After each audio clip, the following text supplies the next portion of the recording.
ഇന്നൊരു nostalgic line പിടിക്കാം. സ്കൂളിലൊക്കെ കൊണ്ടുപോകുന്ന ചോറ്റുപാത്രമല്ലേ, അതിൽ ചോറ് കഴിക്കാൻ ഒരു കൊതി. ഞാൻ സ്കൂളിൽ കൊണ്ടുവരുന്ന ചോറ്റുപാത്രം എനിക്കത്ര ഓർക്കാൻ ഇഷ്ടമുള്ള കാര്യമൊന്നുമല്ല. ഞങ്ങൾ രണ്ടുപേരെയും രാവിലെ എണീപ്പിച്ച് ഭക്ഷണം കഴിപ്പിച്ച് കുളിപ്പിച്ച് ലഞ്ച് ബോക്സും പാക്ക് ചെയ്ത് സ്കൂളിലോട്ട് വിടുമ്പോഴേക്ക് അമ്മയ്ക്കൊപ്പം സ്കൂളിൽ പോകാനായിട്ടുണ്ടായിരിക്കും.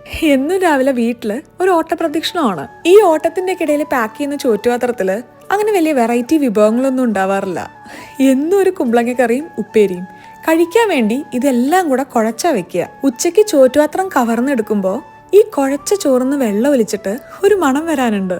അന്നത്തെ ബുദ്ധിയില് കൂട്ടുകാർ കളിയാക്കുമെന്ന് പേടിച്ച് ഈ ഒരു പാത്രം തന്നെ പുറത്തെടുക്കാറില്ല. എന്നിട്ട് അവരുടെയൊക്കെ പാത്രത്തിന് കൈയിട്ട് വാരി ഞാൻ ലഞ്ച് അവസാനിപ്പിക്കും. ഇനി ചോറ് കഴിച്ചില്ല എന്ന് പറഞ്ഞ് വീട്ടിൽ നിന്ന് ചീത്ത കേട്ടാലോ? അതുകൊണ്ട് സ്കൂള് വിട്ട് വരുമ്പോ ഈ ചോറ് മുഴുവൻ തറവാട്ടില് ആരും കാണാതെ കളഞ്ഞ് നല്ല ക്ലീൻ ആയിട്ടുള്ള പാത്രമാണ് ഞാൻ വീട്ടിലേക്ക് കൊണ്ടുവരിക. ഈ ഒരു കാര്യം ഞാൻ ഒരിക്കലും അമ്മയുടെ അടുത്ത് പറഞ്ഞിട്ടില്ല.